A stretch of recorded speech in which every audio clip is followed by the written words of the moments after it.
Okay, welcome to the deep dive. Today, we're jumping straight into something pretty significant. Yeah, this devastating terrorist attack in Pahalgam, Jammu, and Kashmir happened April 22nd, 2025. Right. A real tragedy. And in a place known for tourism, it's sent shockwaves, way beyond the region. Absolutely. So our mission here, our deep dive, is really to unpack it all, look at the key events, India's immediate and frankly very strong response, Hmm. the global reaction, and then sort of place it all into that bigger picture, the historical context. A long history between India and Pakistan, Kashmir. Exactly. And we're mainly drawing on, news reports, official statements, things that have come out right after the attack. That's hard to picture, isn't it? Pahalgam, especially Baizaran Meadow. It's known for being so serene, so beautiful. Completely. It's known as a peaceful getaway, Hmm. and now it's the scene of this horrific violence. Just a terrible contrast. And the human cost is just awful. What are the numbers again? 26 people killed, Hmm. mostly tourists, sadly. One Nepalese national among them, and at least 17 injured. It's also striking.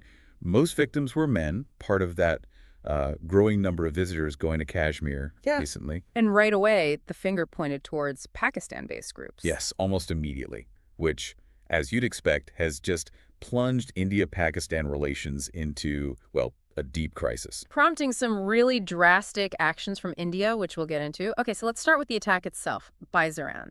What actually happened on the ground? Well, the attack unfolded in that Baizaran area. It's about maybe 5 kilometers from Pahalgam town itself. All right. Initial reports and intelligence suggests around 4 attackers, maybe 2 Pakistani nationals, 2 local Kashmiris. That's the early assessment. And the J&K chief minister, Omar Abdullah, he described it in pretty stark terms. He did, called it the most significant attack on civilians in the region in recent memory, which really highlights the scale, targeting non-combatants like this. And then a group called Kashmir Resistance claimed they did it. Yeah, they put out a claim on social media pretty quickly after. And the reason? They said it was retaliation, specifically for India issuing over 85,000 residency permits to people from outside Kashmir. Ah, the demographic change argument. Precisely. They're arguing it's a deliberate policy to, alter the region's demographic makeup. But India didn't buy that explanation, did they? Or rather, they didn't see Kashmir Resistance as the real perpetrators. No, not at all. Indian authorities immediately said, look, this Kashmir resistance is just a front A cover for. for established groups. They named Lashkar-e-Taiba, Let-T, and Hizbul Mujahideen specifically, groups with a long documented history there. And another name, TRF, the Resistance Front, also came up. Yes, TRF. Widely seen as basically an offshoot of Let-T. Okay. And they've also linked their actions, including this attack, back to 2019. To the revocation of Article 370. Exactly. That removal of Jammu and Kashmir's semi-autonomous status. It's a recurring justification cited by these groups. India keeps talking about cross-border connections. What evidence are they pointing to beyond the attackers' suspected nationalities? Well, there's the intelligence aspect, which they often don't detail publicly. But they did highlight a specific statement. Oh. Pakistan's army chief, Asim Munir, just days before, on April 16th, referred to Kashmir as Pakistan's jugular vein. And India sees that as proof of continued Pakistani involvement or intent. That seems to be the interpretation, yes. Evidence of Pakistan's deep, ongoing interest and implied involvement. Cross-border connections is usually shorthand for planning, funding, weapons originating from Pakistan. So, attack happens. What was the immediate security response right there? First thing, cordon off Baizaran. Huge manhunt launched for the attackers. Seal the area. Right. Seal it off completely. And, of course, getting the injured evacuated, getting them medical help urgently. And it wasn't just local containment. There was action on the line of control, too, wasn't there? Yes, very quickly. Within 24 hours, the Indian Army reported they'd stopped an infiltration attempt Where was that? in the Baramulla sector along the Law Sea. They neutralized 2 suspected militants, believed to be Pakistani. And what about support for the victims? Any immediate steps taken? The J&K government pledged compensation, or 10 lakh, that's about 1 million rupees, for the families of those killed. Okay. And the police in Anantnag put up a reward, Rs 20 lakh, for information leading to the attackers. Now, the timing. You mentioned VP Vance was visiting India. That couldn't have been a coincidence. Seems highly unlikely, doesn't it? His presence really ramped up the international spotlight, the global concern. Absolutely.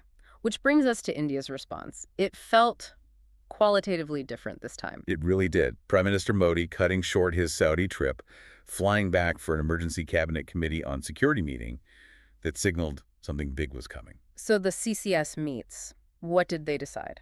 They reviewed the evidence, what they call clear proof of cross-border involvement, and then they approved some pretty drastic measures. Foreign Secretary Vikram Misri announced them. Okay, let's break these down. First, the Indus Waters Treaty. Suspending it, that's huge. It's monumental. I mean, the IWT from 1960, it governs water sharing for the entire Indus system. It survived wars before. And Pakistan is heavily reliant on that water. Extremely reliant for agriculture, for basic water supply. India basically said the treaty's off until you stop supporting terror. Full stop. They had tried to renegotiate bits of it before, hadn't they, in 2024? They had, yeah, citing issues with implementation. But suspending it entirely, that's a massive escalation, puts enormous pressure on Pakistan. Okay, so water was one lever. What about diplomacy? Complete severing of diplomatic ties. Pakistan's High Commission in New Delhi closed immediately. Right. Wow. Their defense, naval, air advisors declared persona non grata, given a week to leave India. Then staff numbers slashed in both embassies. Yep, down from 55 to 30 by May 1st.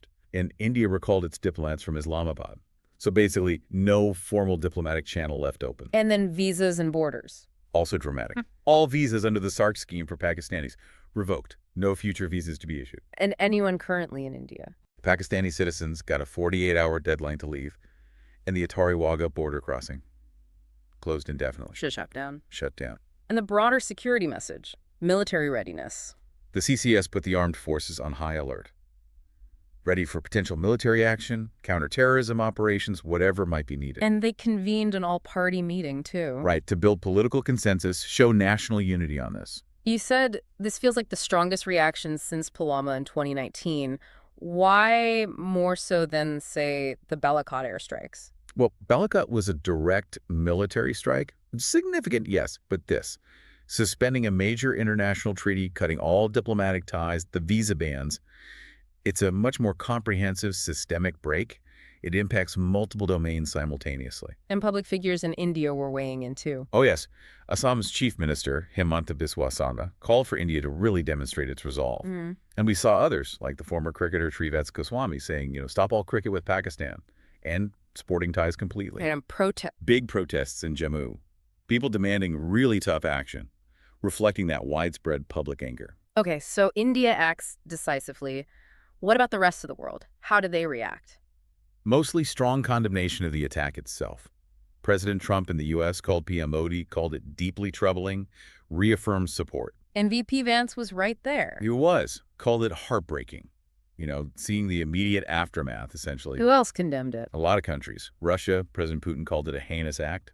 The UK, Israel, Japan, Singapore, the European Commission.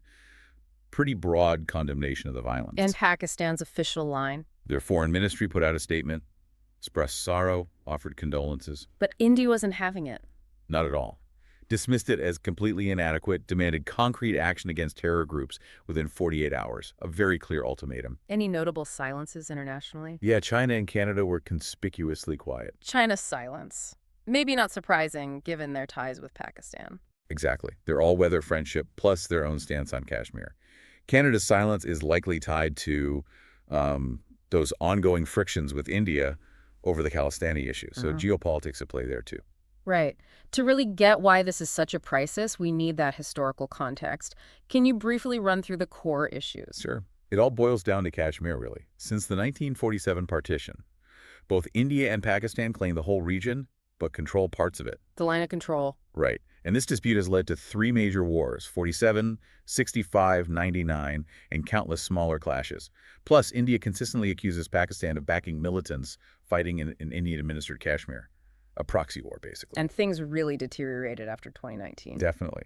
When India revoked Article 370, stripping J&K of that special semi-autonomous status, Pakistan reacted strongly then, too, downgrading ties, suspending trade.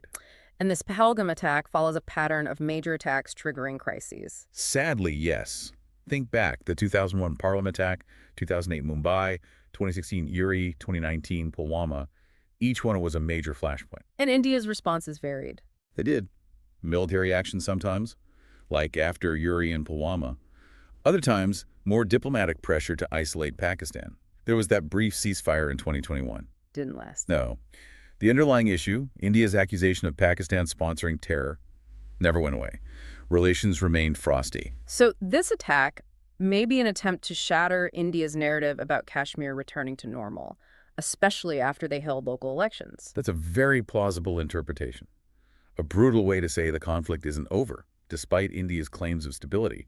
A reminder of the ongoing security challenge. Which makes India's strong reaction understandable, even if the specific actions, like suspending the IWT and cutting ties, are really significant. They are incredibly significant. Bold moves, definitely. Suspending the treaty. Potentially crippling for Pakistan's economy, as we said. But risky for India, too. International criticism, treaty violations. Potentially, yes. It's a gamble. It could draw backlash if seen as weaponizing water resources, violating a World Bank brokered treaty. Diplomatically, the goal seems clear, though. Brand Pakistan as a terror sponsor. Absolutely. Intensify that pressure. Make it undeniable on the world stage. Force Islamabad's hand. They've had some success with this narrative before. But no diplomatic channels left. Isn't that incredibly dangerous between nuclear powers? It's extremely dangerous. It just skyrockets the risk of miscalculation, of misunderstanding, no way to de-escalate directly if things flare up further. That lack of communication is deeply worrying. And does hitting Pakistan economically and diplomatically actually solve the problems within Kashmir, the local issues? That's the critique, isn't it? Some analysts argue these big moves play well domestically in India, but they don't really address, the alienation some Kashmiris feel. Right. Maybe even worsen it post-2019 changes. Pakistan denies everything, calls for an investigation. Predictably, yes. Vehement denial demands for an impartial probe. But their credibility, it's hampered by that history, the allegations of inaction against militant networks on their soil. So global reactions matter here. Widespread condemnation helps India. It does strengthen their hand diplomatically. But China's potential backing for Pakistan could limit how isolated Islamabad actually becomes. Exactly. China's support, economically or diplomatically, could be a crucial lifeline for Pakistan, complicating India's isolation strategy. And that timing again, during Vance's visit right after Mordi's trip, feels like a deliberate play for global attention on Kashmir. It really does. A calculated move to force the issue onto the international agenda, maybe disrupt those high-level diplomatic exchanges. India chose diplomatic and economic pressure first, not immediate military strikes. Restraint, maybe. You could read it as restraint, yeah, avoiding immediate military escalation. But the forces are on high alert. The military option is still on the table. Clearly, depending on what happens next. And closing Atari Wagah, the visa ban. That cuts off people-to-people contact, too. Completely. It severs those last few threads of cultural exchange, family visits. That border crossing was symbolic. Yeah. With closure, plus the visa ban, it just deepens the divide between the two societies. Right. Well, this has been a really thorough look at a complex and frankly alarming situation. The Pahalgam attack, it's clearly pushed India-Pakistan relations to a new low point. A real nadir. Severing ties, suspending the Indus Waters Treaty. These are incredibly serious steps. And the blame firmly placed on Pakistan-based groups has solidified India's resolve, it seems. Yes, there appears to be strong unity within India on confronting terrorism. But the lack of diplomacy now, Pakistan's stance, it just increases the risk. The potential for things to spiral is worryingly high. So the big questions linger, don't they? With this history, these actions, what are the real prospects for any kind of stability there? Long-term stability looks very distant right now. Can international players even do anything to de-escalate effectively at this point? It's very difficult without those direct channels open. Third-party mediation becomes much harder. And what about the unintended consequences for India domestically, for the region, for global relations, of these really decisive, strong actions India has taken? That's the crucial unknown, isn't it? There could be ripple effects we haven't even foreseen yet. Definitely profound questions for all of us to think about as this situation unfolds.